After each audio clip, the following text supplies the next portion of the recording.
están? Bienvenidos y sobre todo hoy día, bienvenidas a un nuevo capítulo de Conversar es Natural. Estamos con dos invitadas fantásticas para que podamos entrar en un tema que sigue siendo tremendamente importante y desafiante en una sociedad como la nuestra y también en una industria y en un sector como el de la energía, que es ¿qué pasa con la presencia de las mujeres en el mundo STEM, que es esta sigla de la que tanto se habla, que es un poco en el fondo el resumen de las siglas en inglés de ciencia, tecnología y ingeniería y matemáticas? Estamos muy bien acompañadas hoy. Estamos junto a María Paz Alvear. Bienvenida, María Paz. Carolina Torrealba, muy bienvenida. Carolina, les voy a contar un poquitito de ellas para que vean por qué son tan importantes en esta conversación que tenemos en torno en este podcast de AGN. María Paz Alvear es abogada de la Universidad de Valparaíso, tiene también estudios de posgrado de Derecho Laboral, Comercial, Tributario en otras universidades como Adolfo Ibáñez, en la Católica Valparaíso, en la Universidad del Desarrollo.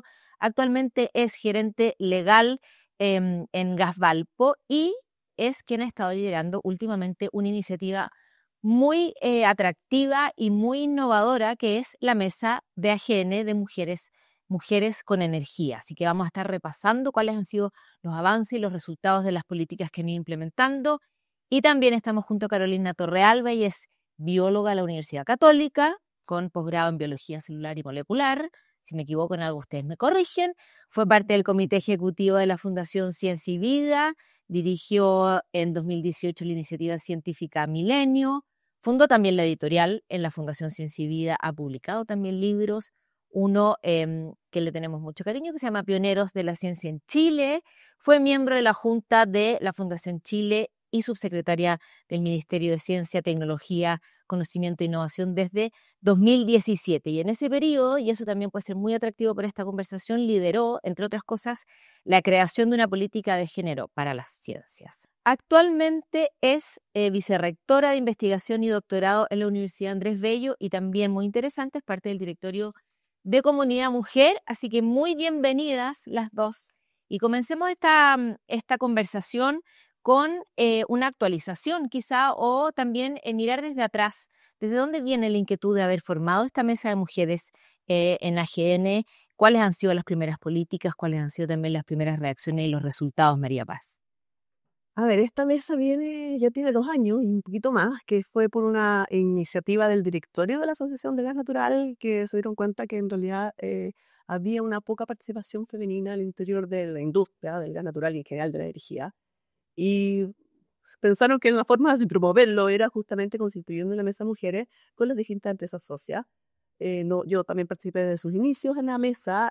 Cuando nos juntamos, uno se da cuenta que son muchas las inquietudes y en general los dolores que se comparten en las distintas empresas, cómo podemos fomentar mayor participación femenina, cómo se visibiliza el talento, cómo hacemos para que más mujeres también ingresen en sectores que son más propiamente masculinos, los detalles.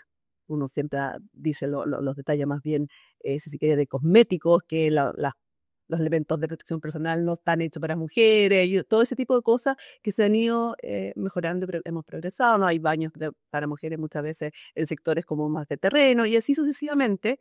Empezamos a levantar estas cosas, también empezamos a levantar los números, que los números claramente nos indican que hay una baja participación de más o menos 30%, pero no más que eso. Coincide también con otros estudios en la industria de la energía, así que había que hacer algo. Nos juntamos, vimos números, vimos qué podemos hacer. Terminamos el año pasado, que es algo que nos estuvo muy contentos, con un manual de buenas prácticas, donde recogimos las prácticas que teníamos en las distintas empresas, porque lo que pasa muchas veces con esto, que muchos tenemos distintas iniciativas, pero desperdigadas. Uh-huh. Entonces, lo que hizo este manual fue básicamente establecer cuáles eran, ordenarlas, y a su vez ver en qué etapa de madurez estaba cada una de las empresas. Porque uno parte primero con nada, después algunos con estas pocas desperdigadas, hasta llegar ojalá a la meta de tenerlo ya incorporado dentro de la estrategia, con indicadores, medición, etcétera. Eso va a depender también un poco de cada empresa. Nosotros como asociación lo que hacemos es impulsar a través de la mesa, las distintas empresas miembros también lo van bajando sus empresas y con el objetivo efectivamente de que vayamos viendo un aumento en la participación a lo largo del tiempo. Y en la mesa participan mujeres de todas las empresas asociadas a AGN. Participan las mujeres es de todas las empresas, son 2 representantes por empresa, no está excluido solamente a las mujeres, podría participar también un hombre, ojalá que en el futuro participen hombres también en la mesa mujeres, porque claramente todo este desarrollo no se puede hacer sin la participación de quienes hoy día son mayoritarios en la industria, que son los hombres. ¿Inés entusiasmado de hombre? Yo creo que ¿O no está, había una invitación no, o sea, directa? estamos como todavía en proceso de maduración Ya. de esta mesa. Esperamos que una de las cosas que tenemos este año es un taller de sesgos inconsciente, que yo creo es muy importante. Con eso también empezar a invitar también más a los hombres, y en la medida que vayan viendo resultados concretos, también se van entusiasmando más, que este también es el llamado a la invitación que les hacemos. Buenísimo. Ese es entonces el origen de la mesa, para poder empezar este camino a abrir más espacio a las mujeres en el sector de la energía. Carolina, visto desde otro lado, quizás desde la academia, que es donde estáis ahora, y también desde el mundo de la ciencia en general, que quizás fue lo que te tocó ver cuando fuiste subsecretaria en el ministerio. ¿Qué casos exitosos conoces de iniciativas quizás similares a esta mesa de mujeres? ¿Qué cosas se pueden aplicar desde el mundo de la ciencia para potenciar también el ingreso de mujeres a estas carreras? Bueno, primero, gracias por la invitación a conversar. Mira, es un tema que yo creo que se está volviendo crecientemente complejo, ¿ya? Porque cuando uno lo mira en una perspectiva más amplia, digamos 15 años, tuvimos mucho consenso en estas materias, que es cierto, y no solamente Chile, sino que en el mundo se avanzó bastante. Cuando nosotros lanzamos la primera política nacional para la igualdad de género en ciencia, tecnología, conocimiento e innovación, que fue el año, partimos el 2019, se habrá terminado el 2021, que se publica como política nacional. Fueron años de bastante movimiento, un punto de quiebre, digamos, en varios aspectos. Pero venía una suerte de consenso completamente transversal, ¿no? Desde generaciones muy jóvenes hasta mucho mayores, respecto a este que era un tema en el cual teníamos que avanzar y tomar medidas al respecto. Y creo que digamos, porque creo que cualquier cosa que uno mire hoy día tiene que tener una óptica distinta. Creo que hoy día ese consenso a veces tambalea, ¿ya? Y particularmente que nos hace repensar las estrategias, y particularmente tal vez lo que nos golpea más es que tambalean las generaciones más jóvenes, ¿ya? Y eso es algo que todos quienes venimos luchando, peleando por esos temas, y digo no solo mujeres, muchos hombres que yo conozco hoy día, muchos hombres que yo conozco que tienen sobre 50 años son unos feministas acérrimos al lado de sus hijos, ¿ya? Y eso es algo que ha sido un quiebre que no es chileno, es global, y que creo que al menos nos hace remirar todas las estrategias que hemos tomado. Cuando uno habla con la gente que viene del mundo de la historia, te dicen, bueno, esto es así. Uno piensa que la historia y como la participación de las mujeres en los ámbitos de poder, porque eso es finalmente, es una historia progresiva y es cualquier cosa menos eso. Cosa ver historias como Afganistán y otros países, ¿no? Como han ido, ¿cierto? Que ha sido un ir y venir, pero no hay que llegar a ese extremo también. O sea, hay momentos en la historia pasada en que las mujeres tuvieron tremenda participación en espacios de poder y que lo han ido perdiendo. Es una historia que no ha sido progresiva también. Entonces creo que hoy día estamos en un espacio que creo que me incomoda quedarme tranquila mirando lo que hemos hecho. Eso quiero decir, ¿no? Y también me incomoda quedarme tranquila mirando una conversación de personas, voy a ser gentil con nosotros que estamos aquí en esta mesa, sub 35. Sino que tiene que tener una mirada que está siendo muy desafiada por una corriente bien fuerte y que responde a fenómenos que no sé si lo hemos sabido describir muy bien a nivel global, ¿sí? ¿Por qué digo esto? Porque al final hay distintas instancias, tanto en el mundo de las ciencias como fuera del mundo de las ciencias, que han ido agrupando, y creo que el agrupar es fundamental, es construir una comunidad esencial. Muchas veces las mujeres, una de las cosas que carecemos cuando entramos a los espacios de poder es la comunidad.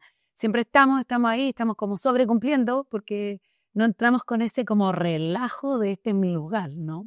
Cuando uno crea una comunidad, pucha, abre ese espacio. Y yo creo que todas las personas que estamos, posiblemente nosotras tres, y cualquier persona que ha tenido distintos espacios, ha abierto comunidad, que entren más mujeres, le hace el camino más llano, porque tú generas una comunidad y ese espacio es de un valor que es muy difícil de medir, pero que es fundamental en este sentido. Y en este sentido no puede decir, bueno, es que sabéis que lo que pasa es que la mascarilla no me la puedo poner, tengo que ponerle 3 elásticos, y eso es algo que me irrita día a día cuando me la pongo ahí, es esencial, ¿no? Entonces, la construcción de comunidad es clave. La construcción de esa comunidad hoy día completamente aislada de, como dices tú, de, bueno, ¿por qué no hay más hombres? O cómo se engarza con una cultura institucional, y eso es amplio y tiene que involucrar a la más alta autoridad, ¿cierto? Así como a toda la diversidad de personas que participan en esa institución, para mí es como el único camino para que estas cosas funcionen. Un ejemplo importante en todos los ejemplos de lo que lideramos en la política de igualdad de género, tenía distintos instrumentos de apoyo a distintas universidades, y ahí las tensiones empiezan a ocurrir. Por ejemplo, en ese minuto era justo post estallido feminista que fue antes del octubre del 18, que fue en abril del 2018, que fue muy fuerte al interior de las universidades, y que fue obviamente que muy reactivo. La academia es uno de los espacios tal vez más difíciles para las mujeres avanzar. La academia y particularmente el mundo de investigación está mucho más atrás que la empresa privada, está mucho más atrás que el Estado, ¿cierto? Tiene una estructura que yo, no, a veces que la gente no me quería cuando decía esto, pero son casi monásticas, ¿me entiendes? O sea, que son, porque es muy tradicional y tenemos una estructura muy tradicional en la academia, sobre todo en aquellas academias que tienen más de un siglo, ¿no? Que tiene...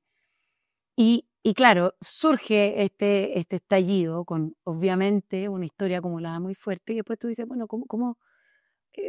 ¿cómo conduces estas pulsiones fuertes con cambiar un sistema? Y ahí la discusión era una discusión relevante y compleja, que el mundo feminista no quería que uno conversara con los rectores. Yo decía, si no están los rectores en la mesa, yo no me siento. Porque esto tiene que ser una transacción de los rectores para abajo. No ganamos nada con que sea solamente un grupo feminista que está fuera en la calle. Y yo creo que esa es la gran complejidad. Finalmente, cómo construimos una comunidad, cómo construyes una cultura que va más allá de una comunidad de mujeres, en la que todos, ¿cierto? Hombres, mujeres y toda la diversidad se comprometen a algo porque considera que es un bien mayor que le hace bien al proyecto que estamos construyendo, y no es uno contra otro, que es lo que estamos viendo hoy día, pero finalmente también sabemos que hay una disputa de poder. Entonces, si tú no tienes a tu jefe máximo o a la máxima autoridad sentada en la mesa y dispuesta a generar acciones que son una transacción de poder, es muy difícil que avance. Entonces, en eso tú tienes avances y retrocesos. Y ahí yo creo que eso es lo que vemos a nivel social también. Absolutamente. Sí, claro, yo creo que en eso uno se queda mucho en las declaraciones muchas veces, y eso es lo que una de las preocupaciones de la mesa, justamente no quedarse en la declaración, sino que ir un poquito más allá. Y en eso también yo creo que hay como 3 niveles, por un lado, porque tienes quizás la forma de abordarlo del visibilizar el liderazgo ya existente, que eso es una tarea importante, y hoy día habemos mujeres que estamos en la empresa, y ya con visibilizar va generando que es otro de los niveles, que es el referente, porque efectivamente, como decís tú, en la comunidad no hay referente suficiente, y claro, las niñas a quién miran, a puros hombres, entonces no tienes como el ejemplo a seguir.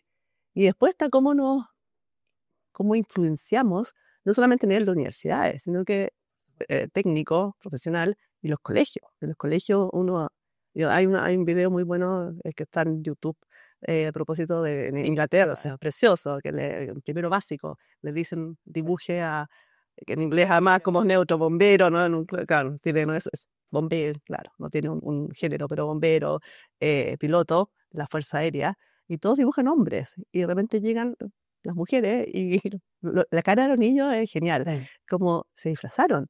O sea, efectivamente lo tienen incorporado que probablemente sea un hombre. Entonces, ¿cómo se trabaja a partir de ahí? ¿Cómo se guía a esos niños diciéndole, oye, las oportunidades están abiertas y no se las limiten, digamos?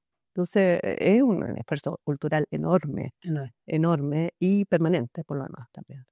Y teniendo en cuenta este desafío, además que estamos en este punto tan complejo, le quiero preguntar a cada una desde sus áreas actuales, ¿cómo convencemos o cómo le abrimos espacio al talento joven en el fondo de las carreras técnicas profesionales y también cuando empiezan su carrera y su espacio laboral en el fondo? Las mujeres creo que tenemos, o sea, bueno, por algo yo creo que la tasa de natalidad ha bajado tanto.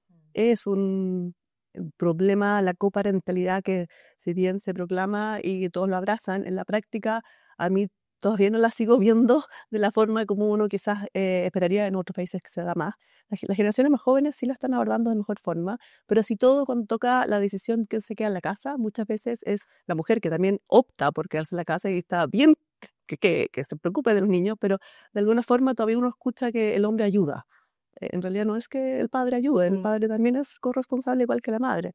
Entonces, cuando llega esa etapa, muchas mujeres que han tenido carreras muy bonitas y muy exitosas, hacen una suspensión e interrupción y después cuesta mucho volver a incorporarse en el mundo al nivel que uno quizás tenía. Se incorpora de alguna forma, pero no al mismo nivel. Entonces, yo creo que la forma de impulsar y de incentivar es un poco mostrando cuáles han sido los caminos de las distintas mujeres que han tenido, que un poco lo que decíamos, uno realmente está y dice, sí, acá es donde tengo que estar. Las mujeres a veces, bueno, yo creo que muchos tenemos más inseguridades, pero muchas veces los hombres, el cierto también se dice, postulan a un cargo que quizás no cumplen con los 10 El requisitos. síndrome del impostor. El síndrome del impostor tal cual, y la mujer si no cumple con los 10 y lo ve y lo verifica, Y además uno se tira para abajo y dice, no, yo no soy tan buena en esto. claro, y me están ofreciendo este cargo, pero no sé si podré. No, hay que, hay que darle. Y probablemente, bueno, al igual que todos, lo van a hacer bien, lo van a hacer mal. eh, pero hay que tirarse a la piscina. ¿Ya? Entonces, esa como a veces, quizás por pudor o que no, yo soy más educada, no voy a alzar la voz, no se trata de ser agresiva, ni mucho menos. Yo trato, o sea, ser asertiva no significa perder la feminidad. Yo creo que tenemos algunas características propias de femeninas, que lo encuentro fantástico, así como el hombre tiene las propias. Hay funciones ejecutivas que son quizás antes más asignadas más bien a los hombres, pero las mujeres también podemos ser ejecutivas, pero a su vez tenemos algunos elementos llamados blandos que sin lugar a dudas aportan y finalmente la sociedad está compuesta de las dos, de hombres y mujeres, y tenemos que saber trabajar con ellos porque aporta al final a los resultados. Sin duda que en una sociedad que se toma en cuenta la equidad de género, vas a tener mayor satisfacción a nivel social. ¿Ha ayudado la mesa de mujeres de las empresas socias de AGN a visibilizar ese aporte de manera más concreta, quizá, y no solo decir, ay, qué bueno que hay mujeres porque así tenemos flores en la oficina? No, claramente ha ayudado en la última reunión que tuvimos cuando lanzamos el manual de buenas prácticas.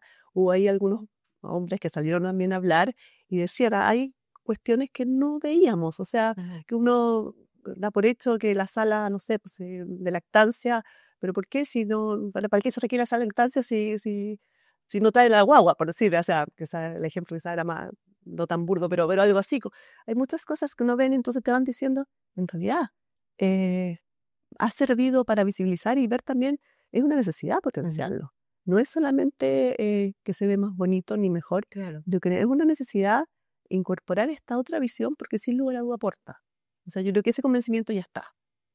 Ahora, ¿cómo lo bajamos? ¿Cómo incorporamos? Abrimos las prácticas profesionales eventualmente, el proceso de selección, ¿cómo incorporamos? Hacemos también carne esto de que sí, queremos tener más mujeres. Bueno, pero ¿esto qué se traduce? Políticas, gobernanza, toda la estructura. Esto va acompañado de una estructura, un armataje al interior de la empresa que efectivamente dé cuenta de que estás incorporando a las mujeres. Tema del lenguaje, a veces te dicen operador, no, es operador, porque al ser operador, sobre todo si es técnico, las mujeres simplemente no postulan. ¿Ya? Entonces, no se trata de, yo digo, del lenguaje yo creo que tampoco hay que abundarlo demasiado, pero sí hay que ser preciso. Es hombre o mujer el que puede postular. Y son todos bienvenidos. Pero eso tiene que reflejarse también en las políticas de selección, en los talentos, cómo cómo impulsan los talentos. Y lo que sí hemos visto, que bueno, en general el nivel de madurez de las empresas en todo lo que es la prevención del acoso y todo, es bastante alto con motivo de la ley, digamos. Entonces, bueno, ya antes de la ley Karin, el del año pasado, ya existía esa normativa, pero fue reforzada por la ley Karin. Y claramente por ahí andan, por ese lado está todo bastante bien reforzado. Pero en los otros aspectos de visibilización, talento, selección, cómo fomentas el liderazgo, falta. Y que falta, claro, en el país en general también hay una cosa que yo pienso que tiene que ver con que esta intención o esta brecha, reducirla, no puede seguir siendo solo un tema de las mujeres. Y cuando logremos que los hombres también quieran que se acorte esta brecha y que haya más equidad en este sentido, ahí quizá vamos a poder avanzar. ¿Cómo lo ves tú desde la academia, Carolina? Desde también quizá el mundo más joven de las estudiantes y de los estudiantes. Mira, concuerdo con la María Paz. Hay un tema que es el más difícil, que cuando uno empieza a hablar de todas de estas cosas es como el elefante en la cristalería. Si no lo agarráis, y que el costo de la maternidad en el trabajo recae sobre la mujer. Y eso está medido, hay estudios internacionales, esto ocurre en todo el mundo. En los países con menos desarrollo, ni siquiera es antes la maternidad. Las mujeres se casan y tienen ese costo, lo pagan inmediatamente.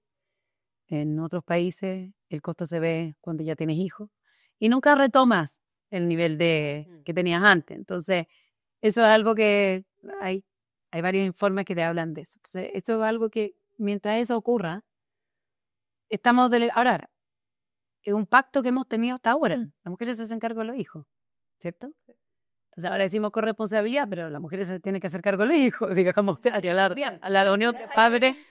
Y hay muchas políticas que se implementan, o sea, políticas públicas dentro de las empresas que se ofrece el mismo beneficio, por ejemplo, no sé, o que los hombres no ocupan el postnatal que tienen, o también en AGN hay también un beneficio que es también para los dos, entiendo yo, después de que nace un hijo, y no sé cuánto lo ocuparán los hombres, o sea, como... Claro, ahí hay una cosa que los sustantivos, para no contarse historia, digamos, ¿cierto? Sí. En todas partes es que el costo de la maternidad respecto al trabajo lo absorben las mujeres y eso está inmerso en... Yo estoy diciendo que eso sea, voy a sacar todos los prejuicios. No, no es bueno ni malo, eso es lo que hemos construido, lo que tenemos, ¿ya? Y eso evidentemente tiene un costo en la sustentabilidad económica de las mujeres y que en países como Chile, que además tienen muchos hogares que son monoparentales, tiene costos en todo tipo, digamos. O sea, ojalá que la reforma previsional le afectara a las mujeres, pero no tiene trabajo con contratos, ¿cierto? Tienen peor salud. Hay una serie de cosas que te empiezan a atrapar en una condición, ¿sabes? Entonces, y eso en la academia es distinto, ¿cierto? Pero al final es eso, ¿ya? Entonces, cuando uno quiere, depende cuánto uno está dispuesto a transaccionar eso, cuánto va a avanzar. De los países que quieren dar vuelta a eso es postnatal obligatorio para hombres y mujeres. ¿Podemos como país hacer eso? ¿Tenemos las finanzas? ¿Queremos culturalmente? Esa es otra discusión, pero es eso, ¿cierto? ¿Para qué decir el proyecto de esa lacuna universal? Lleva 10 años. Lleva 10 años. ¿Cierto? Bueno, mientras no haya un proyecto como tal, seguimos penalizando la carrera de las mujeres, pero seguimos tomando como sociedad la decisión de que las mujeres son las que tienen el costo de la maternidad.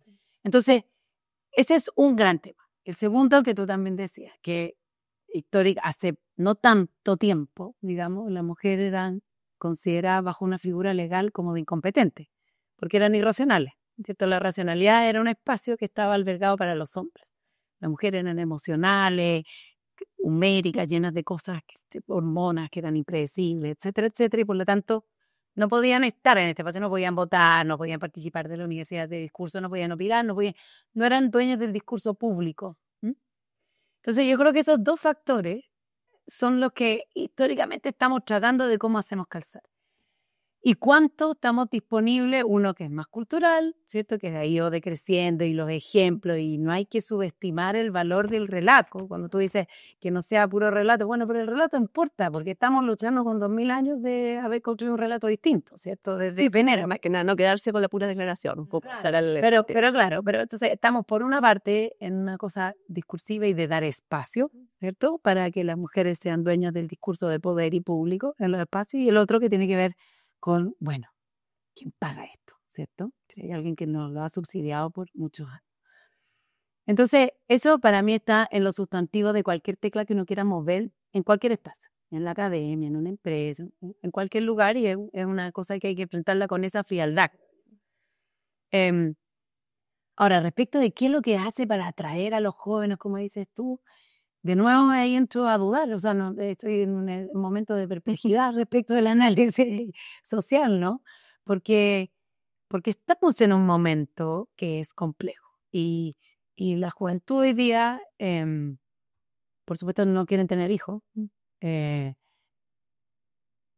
tienen muy poca expectativa de generar ingresos importantes en su vida, de ser sustentable, de poder financiarle la vida a un hijo.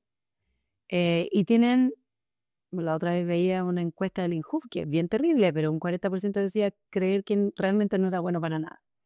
Tenemos un ambiente muy complejo, post pandemia, con una juventud también y con un entorno global que es difícil, ¿no? Es muy incierto por todos lados. Muy incierto, y en el cual uno de los temas más difíciles es la pérdida a largo plazo. Esto los jóvenes hoy día, para los jóvenes hoy día en largo plazo son 90 días. O sea, después decimos, bueno, ¿por qué aparecen estos populistas? Que, bueno, de ahí sale. Uno dice, ¿pero dónde están? Parece ser que el largo plazo empezó a ser algo como de un lujo, de una élite, ¿no? Entonces, todos esos factores combinados son complejos para decir, bueno, cómo, por una parte, creo que dan urgencia, tenemos que hacernos cargo, y por otra parte, cómo lo aborde. Y yo creo que ahí las empresas tecnológicas abren una oportunidad increíble, y sobre todo a nivel técnico, que como me comentaba María Paz antes de entrar a esta conversación, en off, como se dice, a nivel técnico de cómo tú ofreces ciertas capacidades que tú sabes que te van a dar un mejor ingreso que otras, ¿no? Y en lo cual hombres y mujeres pueden ser muy buenos, y de hecho las mujeres son muy responsables por estar a cargo de los hijos y tener esa carga. Mucho. Exacto. Entonces, hay casos, y ustedes los deben conocer mejor que yo, pero casos en que ciertos sectores de frentón han subsidiado el entrenamiento de grupos de mujeres que luego emplean en sus sectores y que generan, de partida, no entras a una, entras a 20, porque la pobre que entra va a durar un día, el día siguiente se va a querer ir a su casa. Entonces, genera algunos planes como paquetes, ¿no? Y que tú dices, bueno, esto no solamente estoy fidelizando un grupo, le estoy dando oportunidades, estoy construyéndote las oportunidades de futuro que posiblemente no eres capaz de vislumbrar por el entorno que estamos, ¿no? Entonces yo creo que ahí es un escenario difícil, pero en los escenarios difíciles se construyen oportunidades que son bien revolucionarias. Entonces yo creo que también el sector de empresas tecnológicas tiene una oportunidad bastante inédita, y particularmente esta. Además estamos con alto discurso de fin de mundo, que la inteligencia artificial nos va a, no sé, reemplazar y todas esas cosas. Yo creo que no van a ocurrir, pero más bien es cómo a nivel técnico podemos entregar una oportunidad. Ahí depende de cuánto riesgo quiere ponerle o no el determinado sector, empresa, etcétera. Y después, más macro como sociedad en general, pero yo creo que cuando uno tiene un colectivo de empresas, también tienen la posibilidad de pilotear proyectos que mueven la hogar, ¿no? Y ahí hay yo veo aquí un germen de algo que es interesante, que podría ser súper potente si tomara ese tipo de determinaciones, porque tú puedes decir, ya, no sé, técnico o técnica, coordinadora o coordinadora, pero también puedes decir, bueno, no puede llegar a una terna sin una mujer. Por eso, proceso de selección. Bueno, claro, no puedes tener que tomar o de frentón beco También de la red de tercero medio te empiezo a entrenar en esto. Y ahí nosotros en Comunidad Mujer tenemos algunos ejemplos pequeñitos que muestran cambios. Del tercero medio tú lo empiezas a decir, nos sientas con una ingeniera una vez al mes a un curso de mujeres y vas a tener un cambio. Bueno, la minería también ahí tiene bastante avanzado, que es un ejemplo estar mirando. Y lo que uno también ha ido ahí... Ustedes tienen un taller de liderazgo, por ejemplo. Tuvimos el año pasado, pero lo que también hemos estado viendo es que en muchas de estas iniciativas no solamente es el fondo llamar, sino que también acompañar. El acompañamiento es sumamente importante porque a veces se logra el acceso a la universidad, al centro de formación técnica o lo que sea, pero después efectivamente se quedan solos, ¿no? O también se quedan solas. Sí. ¿Qué haces? Bueno, ahí el cómo se acompaña pasa a ser súper relevante. Muy. Muy, muy relevante. Pero yo creo en especial la formación técnica, que es más corta, de 2 años, y que te probablemente posibilita el acceso después a carreras que tienen un ingreso bueno, ayuda a todo es un círculo vicioso, o sea, perdón, virtuoso, porque evidentemente va a fomentar a la familia, va a ayudar a que muchas de estas mujeres que son jefas de hogar y son altamente vulnerables puedan tener un mejor futuro para ellas y sus familias. Aunque sea el hijo, porque efectivamente hoy día son cada vez más reducidos, pero de todas formas. Vamos a necesitar, yo creo, un segundo capítulo de nuestra conversación sobre mujeres en la industria y en el mundo de la ciencia. Carolina Torrealba, María Paz Alvear, muchas gracias por haber participado en nuestra conversación. Queda clarísimo, el desafío es seguir acompañando a las mujeres en este cambio, es seguir actualizándonos en que esté este conflicto que estamos lejos de resolver y, por supuesto, seguir apoyando, abrir espacio para las mujeres en la industria, en la academia, en la ciencia, y ustedes quedan invitadísimos a nuestro próximo capítulo de Conversar es Natural de AGN. Gracias. Muchas gracias.